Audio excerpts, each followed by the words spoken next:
किसी ने क्या खूब कहा है, जब कोई कार्य अपने किए पूरा नहीं हो पा रहा तो उसे ईश्वर पर छोड़ दे, क्योंकि ईश्वर जो भी करता है वो अच्छे के लिए करता है।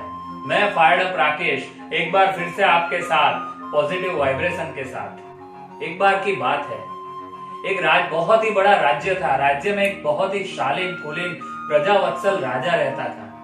राजा को शिकार करने का शौक था। वह आए दिन अपने प्रधान के साथ शिकार करने जाया करता था। एक बार की बात है, राजा अपने प्रधान के साथ शिकार के लिए निकला, लेकिन उस दिन उसे कहीं भी शिकार नहीं मिला। वह घने जंगल में दूर दूर तक जाता ही रहा। फिर अचानक चलते चलते उसके रथ का पहिया टूट गया और राजा रथ से नीचे गिर गया। नीचे गिरते ही राजा के पांव में, अंगूठे में बहुत ही बड़ी गंभीर चोट आई। यह चोट के चलते राजा को वापस उसके राज्य में लाया गया। सभी राज्य के राजवैद्यों और हकीमों को बुलाया गया।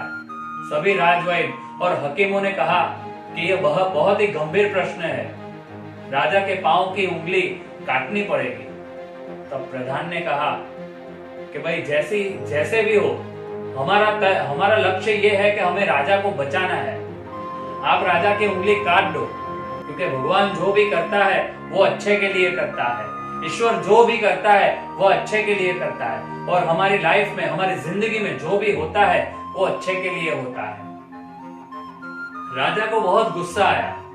उसने प्रधान को आजीवन कारावास की सजा सुना दी और प्रधान को कारावास में धकेल दिया। कुछ दिन पश्चात वापस राजा जी जंगल में शिकार करने के लिए गए। तब उनको ट्राइबल लोगों ने घेर लिया। ट्राइबल लोग बहुत खुश हो गए कि आज बहुत ही अच्छी बलि मिली है, इससे हमारे देवता अति प्रसन्न होंगे। ट्राइबल लोग देवता को प्रसन्न करने के हेतु राजा को अपने कस्बे में ले गए। वहां उनके मुखिया जी आए। मुखिया जी ने ट्राइबल लोगों से कहा कि यह बलि को अति प्रसन्नता से नहलाया जाए, सुगंधित पुष्पमाला से सजाया जाए, ताकि हमारे देवता इसकी बलि द्वारा हम पर प्रसन्न हो जाए। लेकिन राजा को नहलाते वक्त ट्राइबल ने देखा कि यह बलि की एक उंगली कटी हुई है, इसलिए यह इंसान की हम बलि नहीं दे सकते। उसने यह बात तुरंत ही गांव के मुखिया को बताई। मुखिया ने कहा कि इसे छोड़ दो, यह बलि संपूर्ण नहीं है, खंडित है, इसे छोड़ दो। राजा को छोड़ दिया गया। राजा अपने आप में बहुत खुश हो गया और उसने सोचा कि मैंने कितना बुरा किया मेरे प्रधान के साथ। वह सोचकर वो अपने राज्य की ओर चल पड़ा। वह जैसे ही अपने राज्य में दाखिल हुआ, सबसे पहले उन्हें सैनिकों को बोला कि अपने प्रधान को रिहा करो। जैसे ही प्रधान रिहा होकर राजा के पास आया तो राजा ने उसे बहुत माफी मांगी कि मुझे माफ कर दो, मैंने तुम्हें कारावास में डाल दिया। तुम कहते थे कि ईश्वर जो करता है वो अच्छे के लिए होता है, जिंदगी में जो होता है वो अच्छे के लिए होता है। आज मुझे पता चला, जब मेरी उंगली कट गई, ट्राइबल लोगों ने मुझे घेर लिया और मुझे बलि के लिए देने वाले थे, लेकिन एक उंगली मेरी न होने की वजह से आज मेरा जीवन बच गया, मुझे माफ कर दो। तब प्रधान ने कहा, राजा जी, इसमें भी भगवान की कुछ मर्जी है। Everything is God has a plan. यह भी कुछ भगवान का ही प्लान है।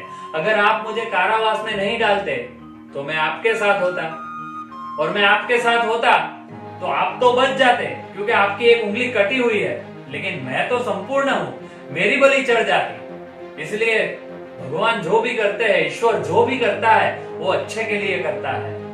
ये छोटी सी कहानी हमें सिखाती है कि हमारी जिंदगी में जो कुछ भी होता है, everything is God has a plan.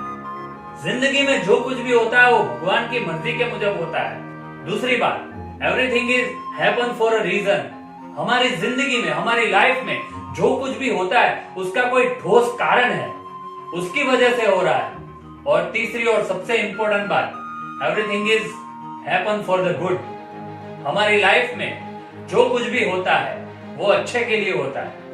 बस आप श्रद्धा रखिए, विश्वास रखिए कि जो कुछ भी हो रहा है वो अच्छे के लिए हो रहा है। जो कुछ भी होगा वो अच्छा होगा।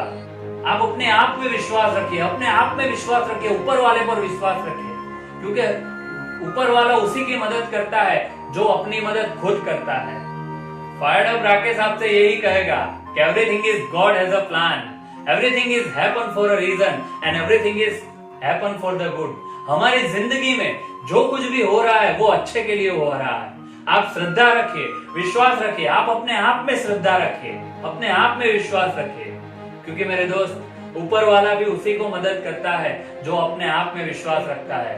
मैं फायर्ड अप राकेश आपसे फिर बार यही कहूंगा कि जिंदगी बड़ी खूबसूरत है मेरे दोस्त। आप बस अपनी सोच बदल लीजिए, जिंदगी अपने आप बदल जाएगी। आप खुश रहे, आबाद रहे। आपका बहुत बहुत धन्यवाद, शुक्रिया।